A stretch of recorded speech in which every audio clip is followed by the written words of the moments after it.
Cerita seorang ibu yang membuka warung makan murah yang menolak dibayar lebih, viral di media sosial.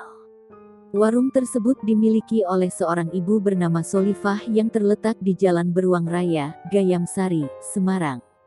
Mamal yang merupakan karyawan swasta berusia 27 tahun ini menuturkan, warung tersebut telah menjadi langganan orang-orang di kantornya.